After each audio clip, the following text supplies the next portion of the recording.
एक मिनट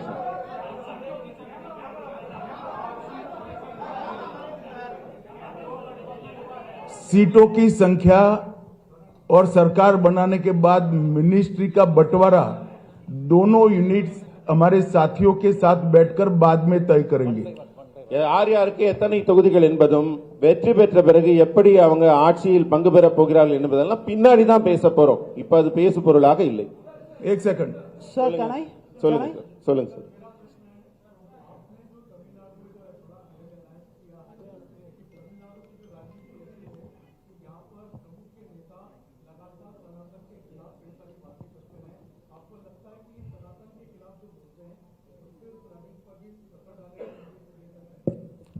देखिए, अच्छा किया आपने सवाल पूछ लिया। तमिलनाडु के अंदर डीएमके पार्टी सनातन धर्म, 3 लैंग्वेज पॉलिसी और कई ऐसे मुद्दे उठा रही है। उसका एकमात्र उद्देश्य मूल मुद्दों से ध्यान हटाना है।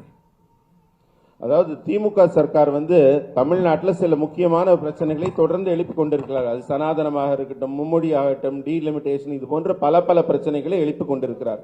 அது என்னன்னா, அவர்களுக்கு இருக்கிற ஆட்சியில் இருக்கிற முக்கியமான பிரச்சனைகள், ஊழல், மோசடி போன்ற பிரச்சனைகள் இருந்து மக்களை திசை திருப்புவதற்காக இது போன்ற பிரச்சனைகளை எழுப்புகிறார்கள். சார் தமிழ்நாட்டில் एक सेकंड சார் தமிழ்நாட்டில் एक सेकंड भाई, मेरी बात तो समाप्त होने दो। ऐसे करोगे आप? அந்த கேள்விக்கு இன்னும் पहली बार प्रेस कॉन्फ्रेंस में आए हो क्या? Let me answer.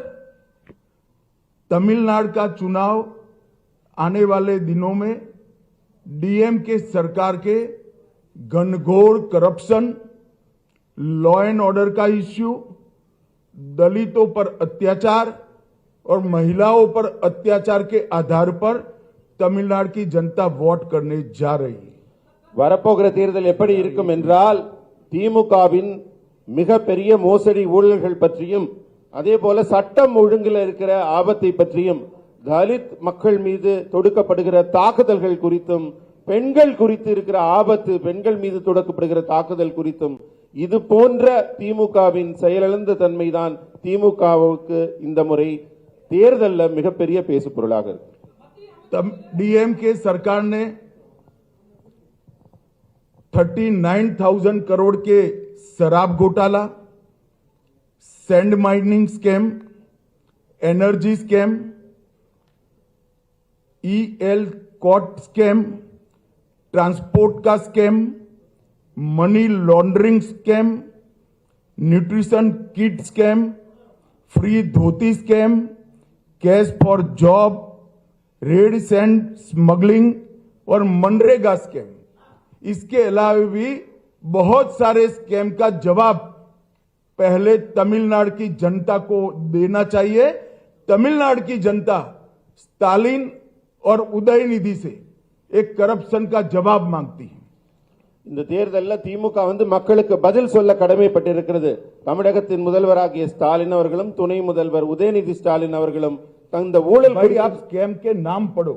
நாம் டாஸ்மாக் ஊழல் முதல்ல இருக்கிறது। டாஸ்மாக் ஊழல், அதுல மிகப்பெரிய மோசடி நடைபெற்றிருக்கிறது।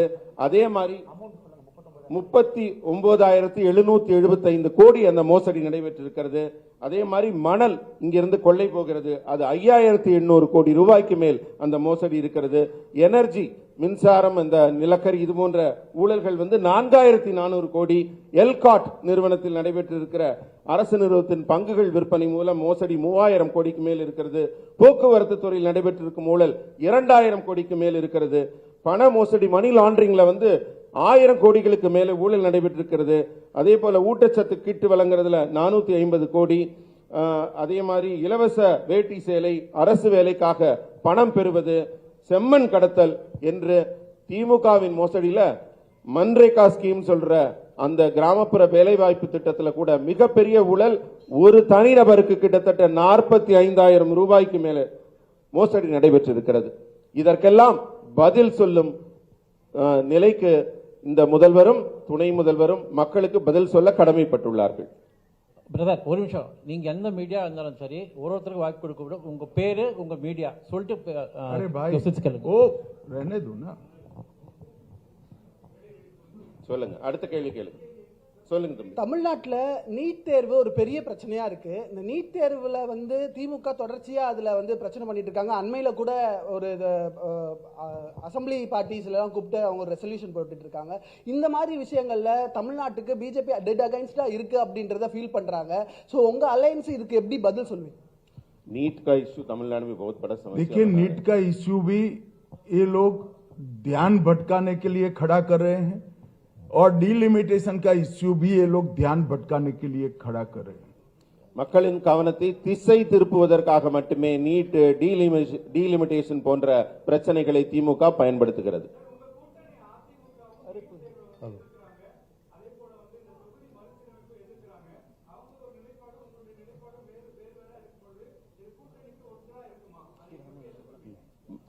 एआईडीएमके का जो स्टैंड है इन दोनों मुद्दों पर अलग है, उनका हटके है, मगर आपका डिफरेंट है। हम बैठकर चर्चा करेंगे और जरूरत पड़ेगी तो there will be a common minimum programme. Sir நான் मैं அவங்களோட आमोद இணை- बोल रहा हूँ। नहीं आप तो करो भाई, क्यों ऐसा कर रहे हो? ஒரு நாங்கள் அமர்ந்து பேச்சுவார்த்தை நடத்தி இருவருக்கும் பொதுவான ஒரு கருத்து ஒத்துசைவு ஏற்படும். அதனால நீங்க பொதுவான கருத்து ஏற்பட்ட பிறகுதான் தேர்தல் இருக்கும். அதனால நீங்க கவலைப்பட வேண்டாம். सर मैं आमोद बोल सर आमोद காமன் ஒரு common minimum programme, common consensus உருவாக்கப்படும் ரெண்டு கட்சிக்கும் இடையில. அடுத்து एक நாங்க सेकंड பதில்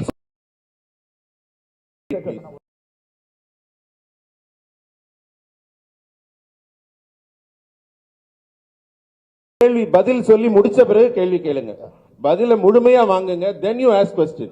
You should take the reply properly.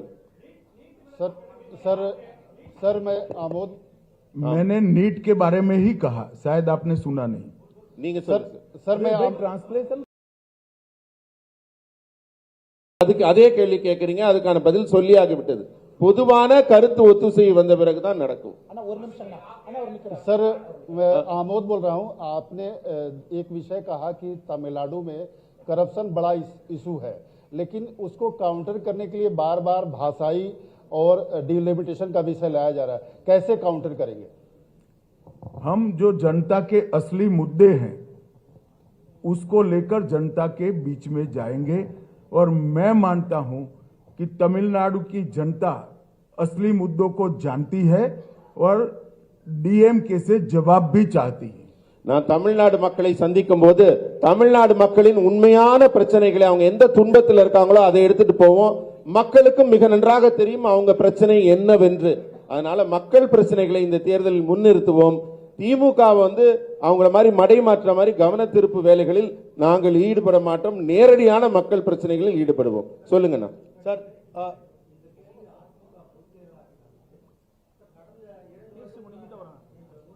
முடிச்சோன்னு வாங்க. सर सर सर सर எந்திரிச்சு சொல்லுங்க. சொல்லுங்க சொல்லுங்க. சொல்லிட்டாங்க. அதுக்கு பதில் அத தேர்தலுக்கு பிறகு வெற்றிக்கு பிறகு பதில் சொல்லுங்க. मैंने स्पष्टता से कहा कि श्री एड़ापाडी के नेतृत्व में हम चुनाव लड़ेंगे। நான் மிகவும் தெளிவாக சொல்லிவிட்டேன். திரு எடப்பாடி அவர்களின் சீரிய தலைமையில் தான் இந்த கூட்டணி இருக்கும். மற்றதெல்லாம் தேர்தலுக்கு பிறகு. एक ही सवाल पूछे।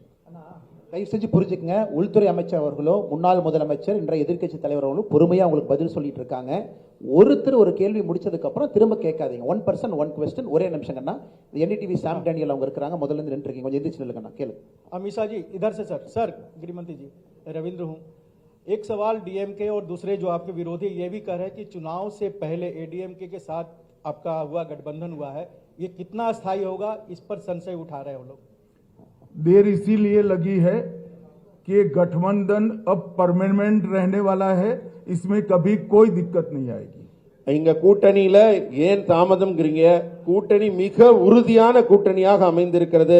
இதில் எந்தவித மாறுபாடும் குழப்பமும் ஏதும் இருக்காது. உறுதியான கூட்டணியாக தேர்தலை நாங்கள் சந்திப்போம்.